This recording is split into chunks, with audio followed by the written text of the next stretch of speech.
My whole family has been super into business for as long as I can remember. Like, everyone's got some kind of business degree and they've all worked in the business world forever.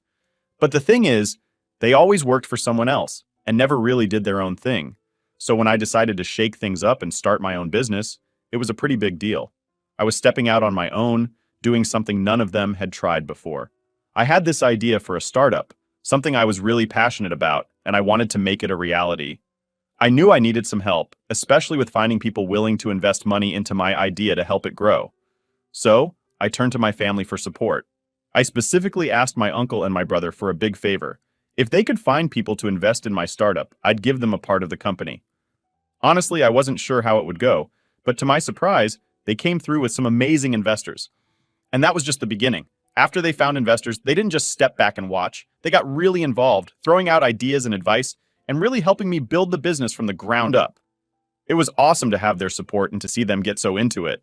Fast forward a bit, and all that hard work paid off big time. Within just 2 years, my business totally took off. It was way more successful than I'd even hoped. And as the business grew, my family got even more involved. They started hanging around a lot, spending tons of time with me while I worked. It was pretty cool to see how something I started not only became a big success, but also brought my family closer together in a way we hadn't been before. So here's where things get even more interesting. I was over the moon because I love my family to bits, and seeing them get so into the business to the point of quitting their own jobs to join me was just amazing. I thought, wow, they're really here to help and grow together. Having people I trust so much working with me felt like hitting the jackpot. For a while, everything seemed perfect. Even the arguments I used to have with my brother just stopped. It was like our rocky relationship suddenly got all smooth and fixed up. I saw all of this as a super positive thing. I was really proud and happy, thinking it was all thanks to the business I started. It felt like the business was this magic thing that was making all these good changes in my life. But, as it turns out, things weren't as perfect as they seemed. While all these good vibes were happening, something else was brewing that I didn't see coming. My family, the ones I trusted the most, were about to shake things up in a way I never expected. Wow. Looking back, I realized I was completely off the mark. Reflecting on it now kind of stings, because I was so caught up in worrying about all the wrong stuff. I put all my trust in my family, right? They had me so focused on watching my back with everyone else. My friends, my girlfriend, even my employees. They painted this picture where anyone outside the family circle was just out to get me, to use me for whatever they could. It's wild because at the time I wasn't swimming in cash or anything. Yeah, I was doing all right for myself, but it's not like I was at a point where I felt like I had to guard my fortune from everyone around me. And to be honest, most of the people in my life were making good money too, almost as much as I was. So, the whole idea that they were all just waiting to take advantage of me seems so off now. It feels like my family somehow managed to brainwash me into believing that only they could have my best interests at heart, which just wasn't the case. That moment of realization hit me when things started to look really different. It was during the pandemic, a time that was tough for everyone, that I began to see my family's true intentions. We were having these online meetings, right? And that's when they started pushing back on my ideas. Ideas that I had come up with that had actually helped our company grow and succeed were suddenly being questioned and dismissed. It was bizarre because these were the same ideas that had gotten us to where we were. But now, all of a sudden, they weren't good enough anymore. And as if that wasn't enough, my relationship with my brother began to fall apart too. We were really close, and then we just weren't. The workplace, which used to be this safe haven for me, somewhere I loved being and felt proud of, started to turn into a source of stress. I mean, it was supposed to be the place where I could be creative and make things happen. Instead, it became a place that made me feel anxious and even caused panic attacks because of the tension and the negative vibes. It was like everything I had built and loved about my work was starting to crumble around me. It was a really tough spot to be in because my family members owned nearly as much of the business as I did. They used their stakes in the company to corner me in one of the harshest ways imaginable. During a meeting about how to cut costs due to the lockdown, which included letting some staff go because they weren't needed, my name came up. Yeah, you heard that right. My own name was on the table for discussion. My uncle, someone I had practically schooled in how this business works, argued that my brother was now the one running most of the show. So he suggested it would only make sense if my brother took over my role. I couldn't believe what I was hearing. It was like a bad dream. And then, as if that wasn't shocking enough, my dad chimed in. He said I should either step down voluntarily or accept a demotion. I was dumbfounded.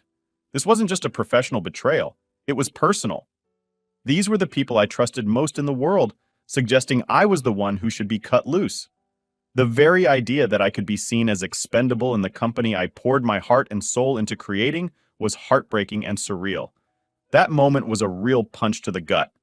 I was rendered speechless as I watched my own family, who I thought loved and supported me, vote me out without a second thought. It was like a light bulb moment, but the realization came crashing down hard and too late.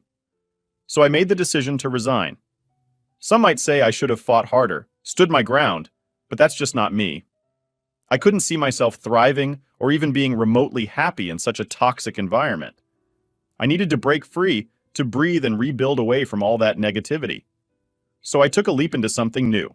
I started working on a new project, which wasn't easy. It took years of my life, drained my savings, and pushed me to my limits. I even had to move houses to cut down on expenses, but I kept at it because I believed in what I was doing. Thankfully, all that effort wasn't for nothing. By the time the world was starting to open up again after the lockdown, my new business was ready to go. Starting over wasn't easy, but it taught me a lot about resilience and the importance of being true to myself. It was the beginning of a new chapter, one where I was in control and could build something positive without the shadow of family betrayal hanging over me. It's amazing how life can do a complete 180 when you make bold decisions. The new business didn't start showering me with profits right off the bat. It took a solid year before I began to see the fruits of my hard work. But from the get-go, it was clear that this venture was on a trajectory to outperform my first business. Finally, I felt genuine happiness again, surrounded by people I chose to be with, my new family made up of friends and colleagues who supported me through thick and thin. The moment I walked away from my old business, I also walked away from my biological family. To me, it was as if they ceased to exist. My mom, my brother, my uncle, my aunt, all of them became strangers to me. They watched me struggle and suffer, yet none of them reached out even once. It was as if they were all gone from my life, just like that. This estrangement extended to the business we once shared. I completely cut off any interest or information about its well-being or progress. It was a clean break, not just from the people who hurt me, but from a past that no longer aligned with who I wanted to be and where I was headed. The discovery of my brother's resume among those shortlisted for a high-level position in my new company was nothing short of astonishing. It was bewildering to think that he, essentially a co-owner of what used to be our family business, would be looking for employment elsewhere. The situation was filled with irony and raised a whirlwind of questions in my mind. Why would he need another job? What had happened since I left? I decided that I had to be the one to interview him. I needed to understand the circumstances that had led him to this point. The day of the interview arrived, and when my brother walked into my office, the sight of him was startling. The stress and the years seemed to have taken a heavy toll on him. He looked as if he had aged far beyond his years in the short time since our paths had diverged. The moment he saw me, his reaction was one of sheer shock. Despite the surprise, he attempted to maintain his composure, an effort that spoke volumes about the complexity of emotions and perhaps the hardships he had been enduring. It was clear that this interview was going to be about more than just a job opportunity. It was a chance for revelations, for understanding what had transpired in the time we had been apart, and possibly for closure or a new beginning. So, I was in this really awkward situation where I had to interview my brother for a job at my new company. I tried to keep things as normal as possible during the interview, but deep down I was struggling. It was tough because all the bad stuff he did to me before just kept playing over and over in my mind. It was like watching a movie that you can't pause. And then, when we were wrapping up, I ended up saying something to him that he had said to me a while back. It was about how he might not be the best fit for this particular job and maybe he should try for something a bit less fancy. Well, he definitely remembered me saying that because he got super mad right away. He started saying how I was being really unfair and letting my personal feelings mess up my judgment. He was pretty upset, saying a bunch of stuff about how I was making a big mistake. I was like, if you don't like how things are going, you're free to leave. And guess what? He actually left. I didn't really think much of it until later when my phone went crazy. I mean, it was like everyone in my family decided to message me at once, telling me off for not hiring my brother. They were saying things like how he's way more talented than I'll ever be, and how I was wrong to not give him the job. It felt like everyone was ganging up on me just because I didn't think my brother was the right fit for the job in my company. It was a lot to deal with, especially with all those messages coming in nonstop. So, things took another twist. My whole family started hitting me up, asking me to give my brother another chance at the job, and even to help out with their company issues. Normally, I'd just shrug it off and move on. But then, my wife mentioned something that got me thinking. She pointed out that my brother has his own family to take care of, like his kids and his wife. That made me stop and wonder if I should look at the situation differently. But here's the deal. I really don't think my brother has the right skills or attitude to work at my company. It's not just about what happened before, even though that's hard to forget. It's about whether he can actually do a good job here. I guess you could say I'm worried my own feelings are messing with my decision. But then again, considering everything that went down, can you blame me? It feels like a tricky spot to be in. To add another layer to this whole mess, an old friend I grew up with, who knows both me and my brother pretty well, reached out to me. He used to work at the family company after I left, but didn't stick around for too long. He filled me in on everything that's been happening there since I walked away. Hearing it from him, someone on the inside, definitely gave me a lot to think about. Hearing from that old friend really opened my eyes to what's been happening at the company since I left. According to him, my brother, along with our uncle and dad, just started to take it easy. They seemed to think the company would just run itself without them needing to put in much effort. It's almost like they forgot that a business needs people to steer it and make decisions, not just sit back and watch. I can't help but think they really didn't appreciate the hard work I was putting in when I was there. It makes me wonder how they managed to get their business degrees in the first place. As they kept slacking off, it didn't take long for that attitude to spread throughout the company. When the people at the top don't show any interest or drive, why should the employees? So naturally, the employees started to care less and less about their work too. It's no surprise then that the company began to struggle. If nobody's trying to improve things or even maintain them, things are bound to go downhill. And that's exactly what happened. The company started losing money. It's a clear case of neglect leading to decline, which is pretty sad to see, especially considering it was a business I once poured so much of myself into.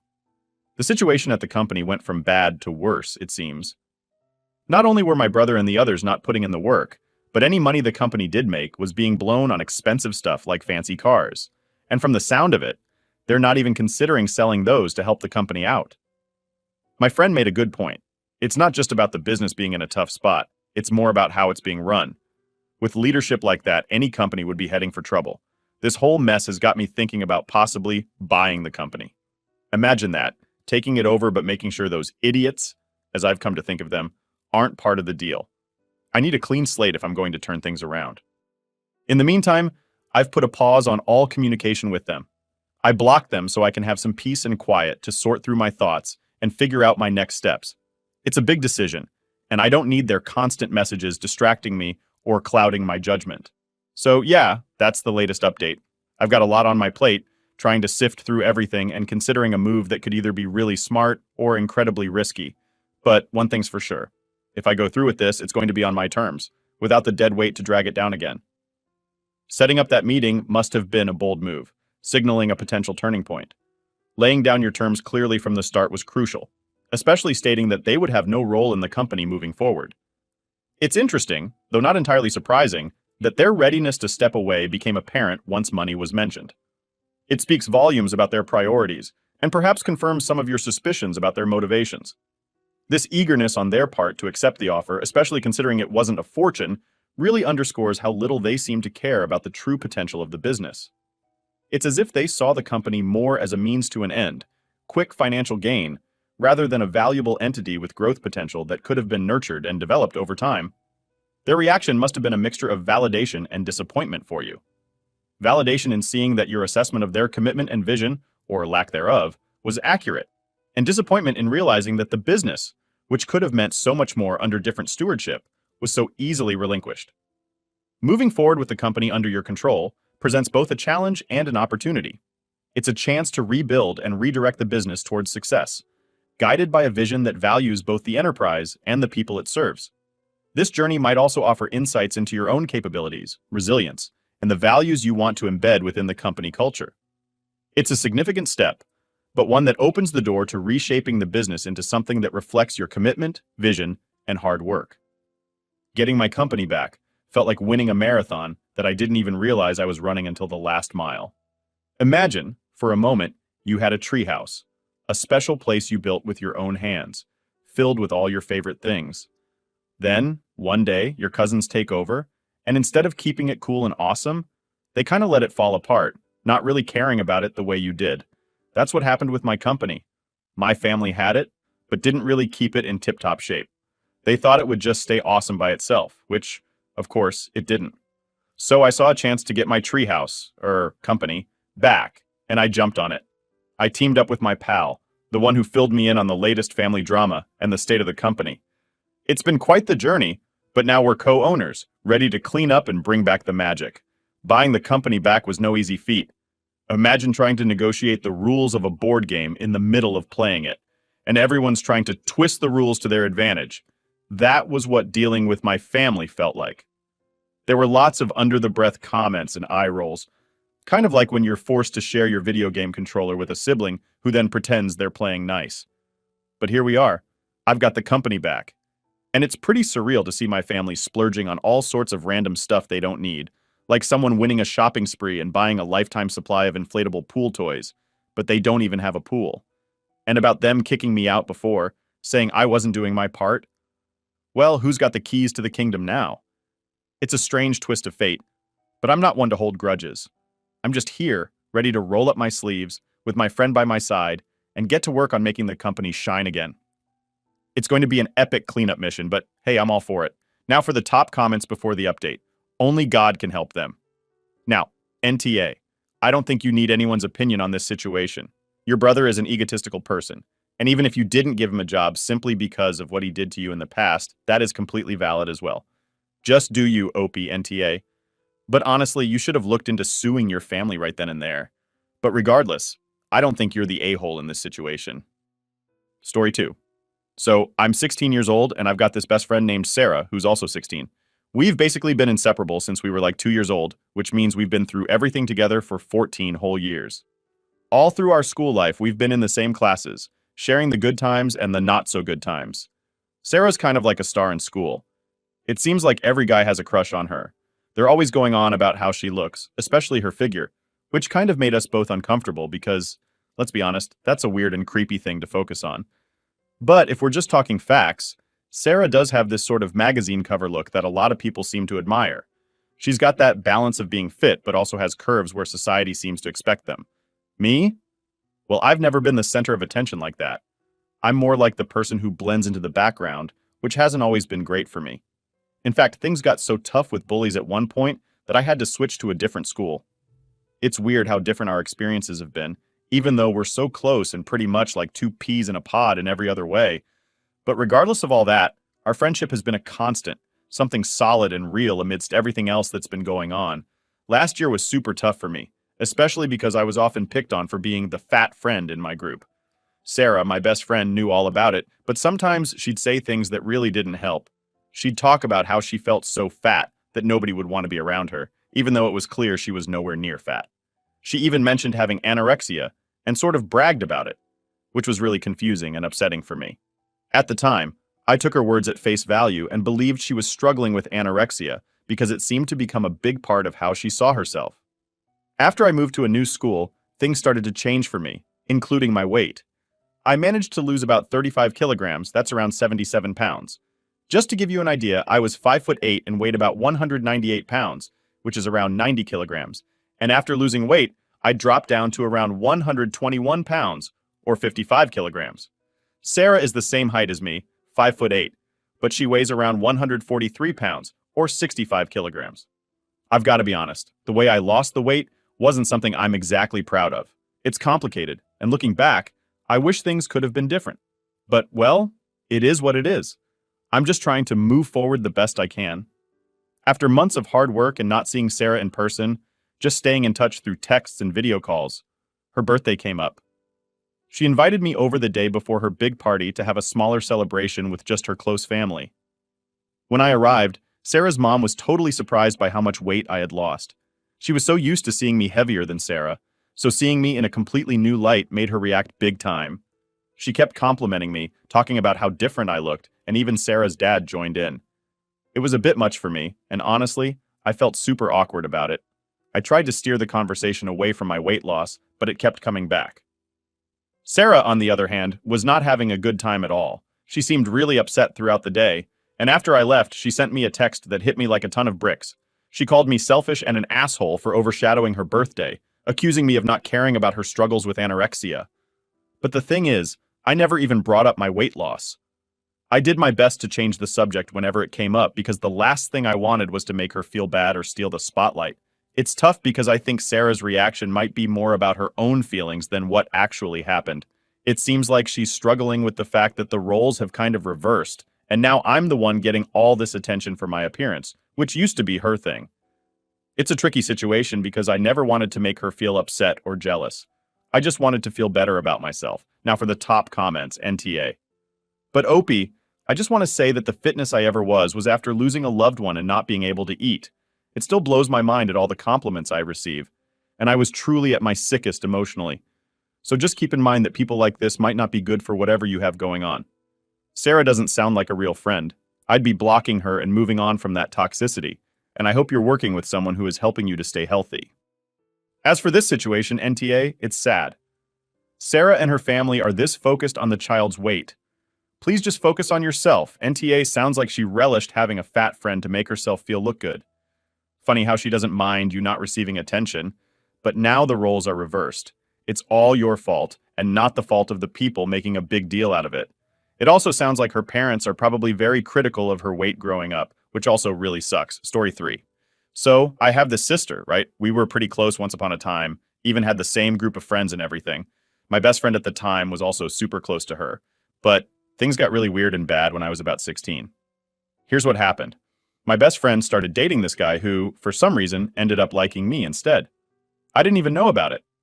But then, out of nowhere, my friend turned super mean towards me. She started bullying me really, really badly. It got so out of hand that after just 2 months into the school year, I had to switch schools. Why?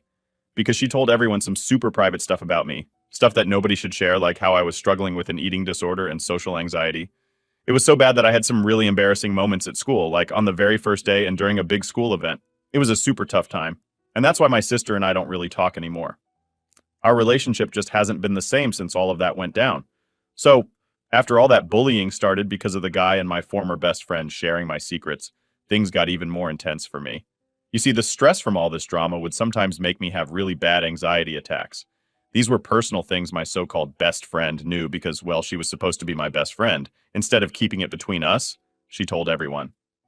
Now, about my sister, she decided to stay friends with this girl despite everything she did to me. When I finally got the courage to tell my sister how much this hurt me, she didn't take my side. She actually called me a controlling brat for even suggesting she shouldn't be friends with someone who treated me so badly.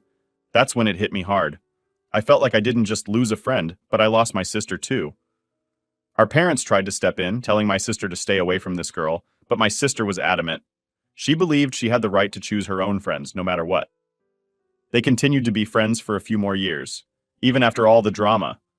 My sister would even bring her to places where she knew I would be, saying she was allowed to bring her friends along. By the time their friendship finally ended, it felt like too much damage had been done. My relationship with my sister had changed so much because of all these things. Going through all that mess was a nightmare, honestly. It didn't just stop at the bullying. It kind of scarred me for a long time, and I ended up really resenting my sister for making me go through all of that. She tried to say sorry a few years back, but I wasn't ready to accept it or even listen. Fast forward to now, I'm getting ready to get married. I made it crystal clear to my parents early on that my sister wasn't going to be invited to the wedding. My brothers gave me a heads up that my parents seemed to be planning to talk about my sister in their speeches at the wedding. I had already tried talking to my parents about this, but they didn't take it seriously. They argued that they couldn't just ignore my sister's existence because, well, pretty much everyone knows I have a sister. I was straight with them. Yes, people know I have a sister, but they also know we don't talk anymore. I was firm in telling my parents that I did not want them to bring her up at my wedding. It's supposed to be a happy day for me, and I didn't want anything to bring back those bad memories. They told me I was being unfair, especially when she attempted to apologize. But I stopped her. We're now not on the best of terms. They think I'm unfair. Am I the a-hole? Now, for the top comments. If your parents can't celebrate your day without bringing up your estranged sister, maybe they shouldn't go either. Your wedding is not about her, or about them, or about whatever fantasies they have of forcing a reconciliation into. Parents don't necessarily have to give a speech like it is typically just the best man and maid of honor who gives a toast. In fact, none of the weddings I went to had either sets of parents of the bride and groom giving a speech or toast. But I am no expert on these things. I don't know why a speech toast at your wedding would even have any mention of your sister anyways. It should be about love, your two's relationship, and congratulations on your newest milestone together, etc., etc. If I was you to prevent any potential drama, just do not let your parents be allowed to give a speech. NTA that they is about you and you don't want them bringing you pain or drama. Explain to them that it's not about her on your one special day, and if they can't respect that, they aren't entitled to give a speech as much as it would break your heart than theirs, but it would just be hurting you for themselves.